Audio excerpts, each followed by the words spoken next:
आप सभी को नमस्कार। आज के इस वीडियो में हम पढ़ेंगे प्रथम विश्व युद्ध की प्रमुख घटनाएं और प्रथम विश्व युद्ध में सैनिक की क्या स्थिति थी। प्रथम विश्व युद्ध की प्रमुख घटनाएं। तो प्रथम विश्व युद्ध के होने में बहुत सारे कारण थे, इसको हम पहले पढ़ चुके हैं, जिसमें जैसे सबसे पहला तो है औद्योगिकरण, फिर अतिराष्ट्रवादी, फिर सैन्य शासन, समाचार पत्र और सभी देशों की महत्वाकांक्षाएं, इच्छाएं। तो ये सब कारणों से विश्व युद्ध शुरू होता है। विश्व युद्ध का तत्कालिक कारण क्या था, जिसके कारण पूरा विश्व युद्ध में झुलस जाता है।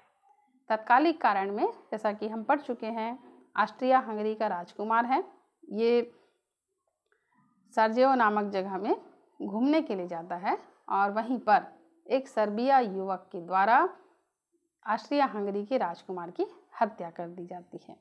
जैसे ही ऑस्ट्रिया हंगरी में ये समाचार पहुंचता है तो ऑस्ट्रिया हंगरी गुस्सा हो जाता है और सर्बिया पर आक्रमण कर देता है। रूस सर्बिया को ये वादा किया रहता है, ये सब संधि हुए रहता है इन लोग के साथ।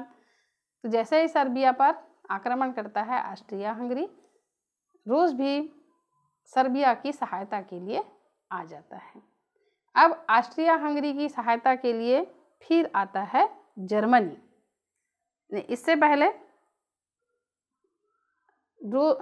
रूस आता है सर्बिया की सहायता के लिए, उसके बाद फ्रांस भी रूस की मदद के लिए कूद पड़ता है। अब जर्मनी आता है ऑस्ट्रिया हंगरी के मदद के लिए और 1 अगस्त और रूस के विरुद्ध 1 अगस्त और फ्रांस के विरुद्ध 3 अगस्त को युद्ध की घोषणा कर देता है। तो धीरे धीरे आप देख रहे हैं कि कैसे हर देश इस युद्ध में कूद पड़ रहे हैं। जर्मनी लगातार फ्रांस पर आक्रमण करते चला जाता है और बेल्जियम के मार्ग में अपनी सेना भेजना शुरू कर देता है। तो ब्रिटेन अभी तक जो युद्ध में शामिल नहीं था, ब्रिटेन भी क्या है, इस युद्ध में शामिल हो जाता है जर्मनी के खिलाफ, क्योंकि बेल्जियम मार्ग को ये रोकने का प्रयास करता है। ब्रिटेन इससे प्रभावित होता है, तो ब्रिटेन भी इस युद्ध में शामिल हो जाता है। इस प्रकार यूरोप के सारे प्रमुख देश और उसके विश्वव्यापी उपनिवेश युद्ध में शामिल हो जाते हैं। चूँकि ब्रिटेन का उपनिवेश उस समय भारत था, गुलाम था, तो भारत की ओर से भी सैनिक जो है ये ब्रिटेन के साथ शामिल होकर के ऑस्ट्रिया हंगरी जर्मनी के खिलाफ लड़ते हैं। 23 अगस्त को जापान ने जर्मनी के विरुद्ध लड़ने की घोषणा कर दी। अब जापान भी इस युद्ध में कूद पड़ता है और जर्मनी के विरुद्ध ये आगे आ जाता है। फिर अक्टूबर में तुर्की रूस के विरुद्ध बमबारी करता है और युद्ध में सम्मिलित हो जाता है। अब इटली तो पहले क्या है, जर्मनी के साथ था, जैसे हम देखें त्रिदेशीय संधि में ये जर्मनी के साथ था, लेकिन बाद में वो ब्रिटेन से गुप्त संधि कर लेता है और ब्रिटेन के खेमे में आ जाता है। यानी जर्मनी से अपना नाता तोड़ के ये ब्रिटेन के खेमे में आकर के ब्रिटेन के साथ हो जाता है। संयुक्त राज्य अमेरिका शुरू से ही तटस्थ रहता है, वो इस युद्ध में शामिल नहीं होना चाहता है। ब्रिटेन और फ्रांस के साथ भले ही उसका घनिष्ठ संबंध रहता है, व्यापारिक संबंध रहता है, लेकिन अमेरिका अपना यहाँ पर फायदा देखता है। इन देशों को अपना ये युद्ध और राहत सामग्री भेज करके युद्ध सामग्री भेज करके ये लाभ कमाते रहता है और अमेरिका अभी तक युद्ध में शामिल नहीं होता है।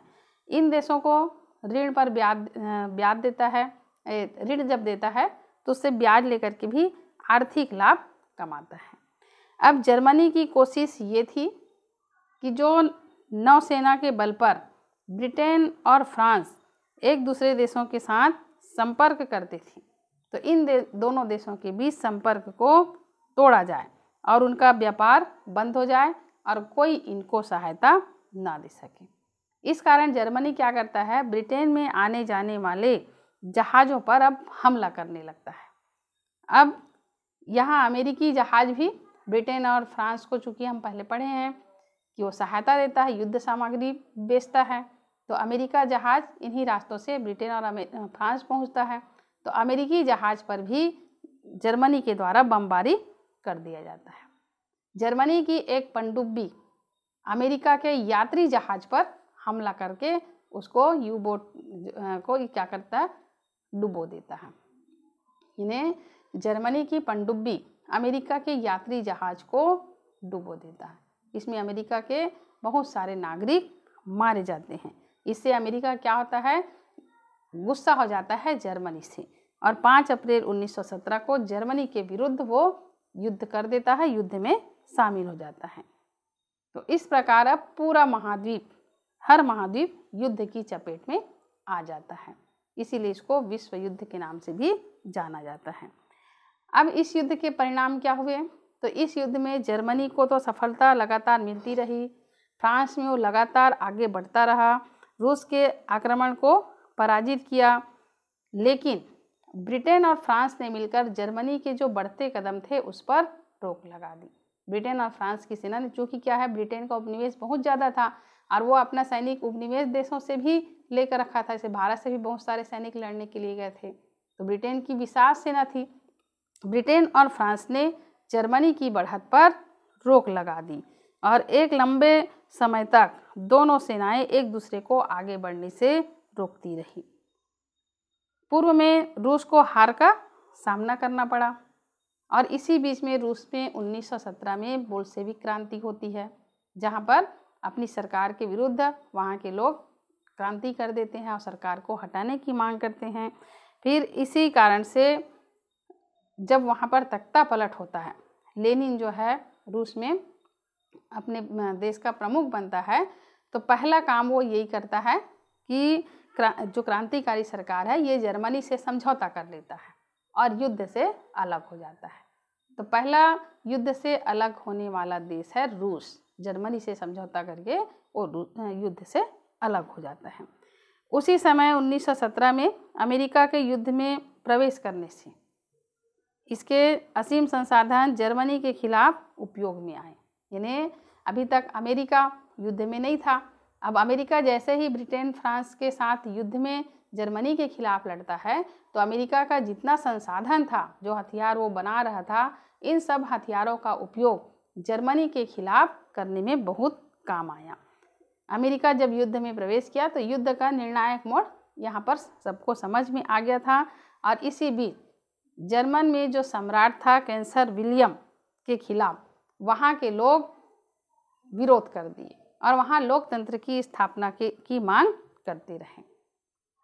तो क्रांतिकारी सरकार ने युद्ध समाप्ति के लिए कदम उठाया और अमेरिका के साथ जो जर्मनी में तख्ता पलट होता है, कैसर विलियम जो है ये हट जाता है, वहाँ जो नई सरकार बनती है वो अमेरिका के साथ 11 नवंबर 1918 में संधि कर लेता है और युद्ध विराम की घोषणा करती है। तो इस प्रकार 4.25 वर्ष तक चलने वाला ये युद्ध समाप्त हो जाता है। इस युद्ध में बहुत ज़्यादा नुकसान होता है, जिसमें लगभग 80 लाख सैनिक मारे जाते हैं, 2 करोड़ व्यक्ति घायल हुए और युद्ध के कष्ट सहने के कारण मर गए। कुल मिलाकर विभिन्न राष्ट्रों को 40,000 मिलियन पाउंड का आर्थिक भार सहना पड़ा और अस्त व्यस्त सामाजिक आर्थिक व्यवस्था को वापस पटरी में लाने के लिए इनको अथक प्रयास करना पड़ा। तो युद्ध से चारों तरफ कुल मिलाकर के नुकसान ही हुआ, चाहे वो विजयी देश थे चाहे वो पराजित देश थे। अब हम देखते हैं कि युद्ध में सैनिक की क्या स्थिति थी। तो युद्ध की घोषणा होते ही हर देश में वहाँ की सरकार व्यापक पैमाने पर सैनिकों की भर्ती करने लगी। ये सैनिक ज़्यादातर गरीब वर्ग के थे, मध्यम वर्ग थे, किसान वर्ग के थे। इनको ज़बरदस्ती सेना में शामिल किया जाता था और आमतौर पर सेना के जो बड़े अफसर थे, अधिकारी थे, वो उच्च वर्ग के होते थे और जो सेना में लड़ने वाले सैनिक हैं वो मध्यम और गरीब किसान वर्ग के होते थे। युद्ध जो है बहुत देर तक चलता था और इनको मौत के मुंह में ढकेलने से ये अफसर बिल्कुल भी नहीं कतराते थे। फ्रांस के दर्दुन शहर पर जो हमला हुआ था वो लगभग 10 महीने तक चला था। उस युद्ध में कम से कम 2,80,000 जर्मन सैनिक और 3,15,000 फ्रेंच सैनिक मारे गए थे। इतना अधिक नुकसान हुआ था। सोम नामक जो जगह है, यहाँ पर जो लड़ाई हुई थी उसमें एक दिन में ही ब्रिटेन के 20,000 सैनिक मारे गए और 35,000 सैनिक पूरी तरह से घायल हो गए। साल भर चढ़ी सोम की लड़ाई में ब्रिटेन के लगभग 4.25 लाख, फ्रांस के 2 लाख और जर्मनी के 6 लाख सैनिक मारे गए। तो ये आंकड़ा दर्शाता है कि सैनिकों की इस युद्ध में क्या स्थिति रही होगी। सैनिक कुल मिलाकर के भेड़ बकरी की तरह कटने लगे थे। अब जो सैनिक युद्ध में जाते थे उनकी हालत क्या थी?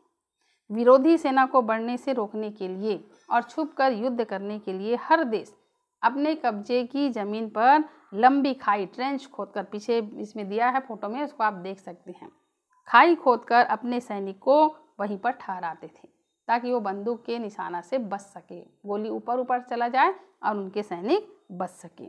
सैनिक को कई महीनों तक, चाहे वो ठंड हो, बरसात हो, गर्मी हो, कोई भी मौसम हो, इनको इन ट्रेंचों पर ही बिताना पड़ता था। बहुत दयनीय हालत थी। खाइयों में सैनिकों का जीवन बहुत ज़्यादा दुभर रहता था। जो खाई खोदा जाता था उसमें कीचड़ भरा रहता था, उसी कीचड़ में उनको सोना पड़ता था, खाना पड़ता था, लेटना पड़ता था, हर काम, दैनिक उपयोग का हर काम उनको करना पड़ता था। जो सैनिक युद्ध में मारे जाते थे उनके लाशों के ढेर वहाँ पर लगे हुए थे।